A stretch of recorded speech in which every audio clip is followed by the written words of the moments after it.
सबसे पहले तो धन्यवाद आपका यहाँ पे आने के लिए।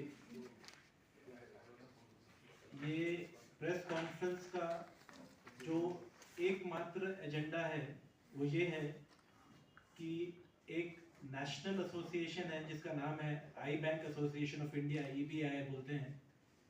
ये कुछ 1987 में फॉर्म हुई थी।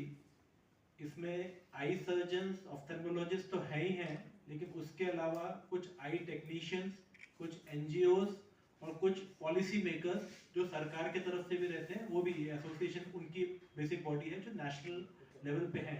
और हर साल ये एक कॉन्फ्रेंस करती है जो भारत के अलग अलग स्टेट और अलग अलग सिटी में होती है। पिछले बार भुवनेश्वर में हुई थी। LV प्रसाद, जो आपने सुना होगा, बहुत ही famous I institute, LV Prasad I institute Bhubaneswar में ली गई थी। तो वो चूज भी ऐसे इंस्टीट्यूट्स करते हैं जहाँ पे आप उनका मैसेज लोगों तक अच्छे से पहुँचा पाए।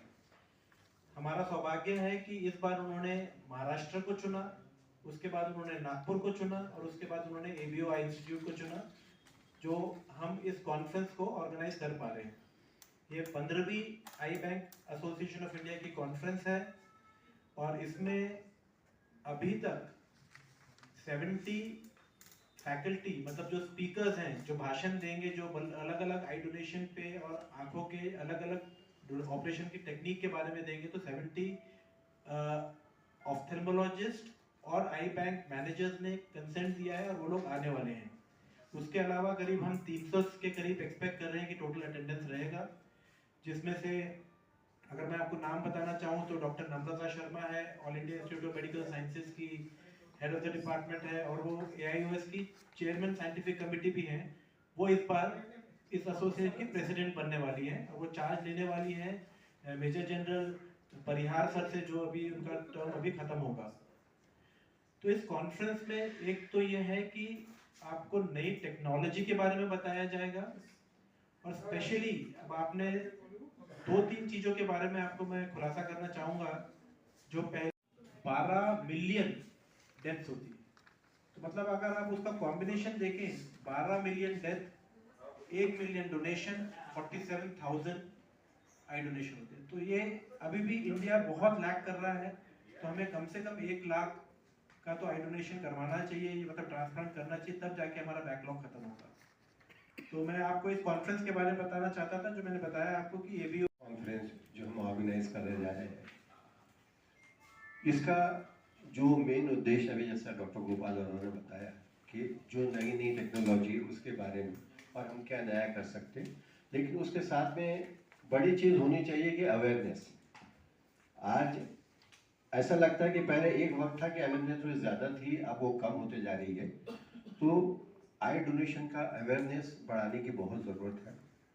और एक बार बीच में जब महात्मे साहब, डॉक्टर महात्मे जब अपने MP थे, तो उनसे इस बात का डिस्कशन भी हुआ था कि सारे ऑर्गन डोनेशन के लिए एक ऐसा नंबर होना चाहिए, जैसे कि हमारा फायर का नंबर होता है या फिर एक्सीडेंट के लिए बोलते हैं ये नंबर डायल करिए, आप जहाँ पर भी होंगे आपको मिल जाएगा। अगर एक नेशनल लेवल पर कोई ऐसा नंबर हो और वहाँ से आप कहीं पर भी हो, जैसे कि नागपुर में हो, वो डायल करें तो वो बताएगा कि नागपुर में किस आदमी को आपको कांटेक्ट करना है। क्योंकि ये जो क्राइसिस होता है वो जैसे कि अगर आपने 4 घंटे में उसकी आंख नहीं निकाली तो उसकी आंख किसी काम की नहीं रहती। वैसे दूसरे ऑर्गन्स के बारे में भी है, अगर उनकी इच्छा हो गई है कि भाई ऑर्गन डोनेशन कराना है, उसके बाद में आप क्या करना, किसके पास जाना है, कैसे, किससे बात करनी, ये बड़ी परेशानी रहती है। और किसी मेडिकल कॉलेज से पूछना तो किसको पूछना है। अगर कोई नंबर उनको कोई एक स्पेसिफिक उनसे कोई नंबर मिल जाए तो इमीडिएट वो जाकर उनसे बात करके उस काम को फास्ट कर सके। जिस तरीके से बताया कि भाई सिर्फ 50,000 आंखें डोनेट होती है इतने सारे डेथ के बाद में, तो हम इसको कैसे बढ़ा सकते हैं। तो एक तरीका ये भी अवेयरनेस बहुत ज़रूरी है। मेरे हिसाब से सर ये कॉन्फ्रेंस पहली बार नागपुर में हो रही है। ये एक बहुत ही फॉर्चुनेट और सौभाग्य की बात है। और ऑफ्थेल्मोलॉजिकल सोसाइटी नागपुर हमेशा ही रेगुलरली हम लोग साइंटिफिक प्रोग्राम्स एवरी मंथ हम लोगों के होते हैं, CMEs होती रहती हैं और साल में 1 या 2 बड़ी कॉन्फ्रेंसेस होती हैं। तो इस साल ये EBI की कॉन्फ्रेंस जो ABO के साथ, ये नहीं, पूरे नागपुर वासियों के लिए गर्व की बात है कि हम लोगों को ये कॉन्फ्रेंस यहाँ पे होस्ट करने का मौका मिला है। एक बात कॉर्नियल डोनेशन के लिए मैं ये बताना चाहता हूँ कि अगर हम गवर्नमेंट से अपील करें कि जितनी भी डेथ्स हो रही हैं, एटलीस्ट जो हॉस्पिटल में डेथ्स हो रही हैं, उनको अगर वो कंपल्सरीली ऑर्गन डोनेशन के लिए वो करें कि without donation you can not take the body, at least उतना करें तो भी काफ़ी हद तक कि हमारी जो कॉर्नियल जो ब्लाइंडनेस है, वो जो गैप बढ़ता जा रहा है वो कम हो जाएगा। और उसके अलावा वहाँ पे आजकल ग्रीफ काउंसलर्स वहाँ पे अपॉइंट किए जाते हैं, जो क्योंकि अगर कोई हादसा हो गया, किसी की घर में डेथ हो गई है, तो उस समय उनके परिजनों को कुछ समझता नहीं है, उस समय उनको ये ख्याल नहीं आता कि हम लोगों को डोनेशन करना चाहिए। बट वहाँ पे आजकल ग्रीफ काउंसलर्स करके काउंसलिंग करते हैं, वो उस समय उन लोगों की काउंसलिंग करते हैं कि एटलीस्ट अगर इनकी डेथ हो गई, ये तो बड़ी दुख की बात है, बट एटलीस्ट जाते जाते वो कुछ लोगों की भलाई करके जा सकते हैं। एक एक व्यक्ति आई डोनेशन से 4 से 6 लोगों को आंख दे सकता है। उसके अलावा अगर ब्रेन डेथ रहते हैं तो काफी सारे ऑर्गन्स भी वो लोग डोनेट कर सकते हैं। तो उस समय वहाँ पे ग्रीफ काउंसलर्स की बहुत आवश्यकता है। और अगर ये इस तरीके का कोई अगर गवर्नमेंट ये लाती है तो बहुत ही वेलकम रहेगा।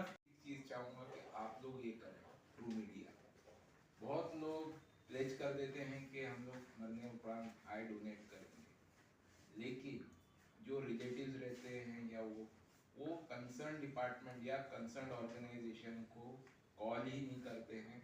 और जिस पेशेंट जो एक्सपायर हो गया है उसकी जो आखिरी इच्छा भी रहती है वो उसके साथ ही चली जाती है, क्योंकि रिलेटिव्स और जो नियर बाय लोग हैं वो इन्फॉर्म ही नहीं करते।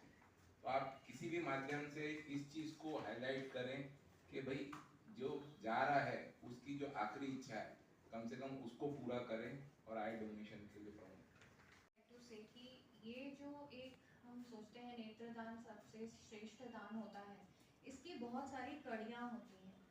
राइट फ्रॉम जो देना चाहते हैं से लेकर उनके नज़दीकी वाले जो उनके साथ उनके टाइम ऑफ डेथ पे होते हैं, उनका वहाँ पे रहना, उनके साथ जो नेक्स्ट कड़ी होती है वो जैसे बताया गया काउंसलर्स होते हैं, वो उनके साथ जुड़े रहते हैं। उसके बाद जब जो टेक्नीशियंस होते हैं जो कि आँख निकालने का काम करते हैं, जब उन्हें इन्फॉर्म किया जाता है, टीम आती है वो, उनके बाद जो आई बैंक टीम होती है जो वो निकाले हुए नेत्र होते हैं उनका इवैल्यूएशन करते हैं, प्रोसेसिंग करते हैं, और जगह जगह जहाँ पे वो यूज़ होने वाली है, जो जो सर्जन्स या कॉर्नियल ट्रांसप्लांट के जो विशेषज्ञ हैं वो यूज़ करना चाहते हैं, उन तक वो पहुँचाने का जो जिम्मा लेते हैं।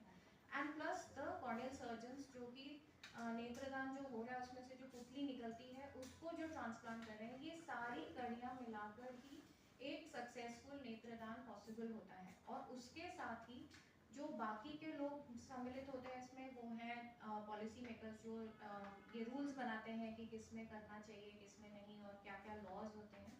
ये सारी चीज़ों को नज़र रखते हुए इस जो पहली बार यहाँ नागपुर में हो रही है, और ये अपने में एक अनोखी कॉन्फ्रेंस है जिसमें ये सारी कड़ियों पे ध्यान दिया जाता है। कोई कि मुझे नेत्रदान का करना है, या उनके साथ वालों की इच्छा होती है कि हम ये देना चाहते हैं। दूसरा होता है हॉस्पिटल बेस्ड, जिसमें कि हॉस्पिटल कॉर्निया रिट्रीवल होता है, जहाँ मैक्सिमम अमाउंट ऑफ डेथ्स हो रही हैं, वहाँ पे एक तरह से काउंसलर्स और टीम जो होती है नर्सिंग ऑफिसर्स की, उनको सक्रिय रखा जाता है कि बाय चांस कहीं से भी उनको लगे कि हाँ ये पॉसिबिलिटी है, तो जब डेथ सर्टिफिकेट बन रहा होता है किसी भी आजकल के लेटेस्ट अस्पताल में, उसमें एक फॉर्म में आ गया है ऑलरेडी, महाराष्ट्र में तो आ ही गया है कि did this patient consent for organ donation और नॉट। तो ये येस या नो करना, लिखना ये ज़रूरी है जब भी डेथ सर्टिफिकेट बन रहा है। सो ये अब ऑलरेडी सरकार की तरफ से, सबकी तरफ से जागरूकता बढ़ रही है। ये डेथ सर्टिफिकेट्स में भी आ गया है, ये हमें टिक करना है, जो भी रिलेटिव्स हैं उनके साथ पूछ के ये हमें डिस्कस करके करना होता है। तो इस तरह के जो टीम्स हैं ये हमें बढ़ाने हैं। इनकी ट्रेनिंग के लिए भी हमने पहले दिन जो प्री कॉन्फ्रेंस का है 12 तारीख को, उस दिन सिर्फ और सिर्फ जो आई डोनेशन के टेक्नीशियंस हैं उनके लिए ट्रेनिंग और एक्रेडिटेशन रखा है। तो eye bank association of India is the largest and the top most scientific body in India. तो उसमें वो असेसर्स आएंगे, नेशनल लेवल के सब एग्जामिनर्स आएंगे, और जो टेक्नीशियंस हैं उनको पहले थोड़ा ट्रेन करके उनका टेस्ट लेंगे कि ये आप करके दिखाइए, ये आप बताइए कैसे होगा क्या होगा, और उसके बाद उनको सर्टिफिकेट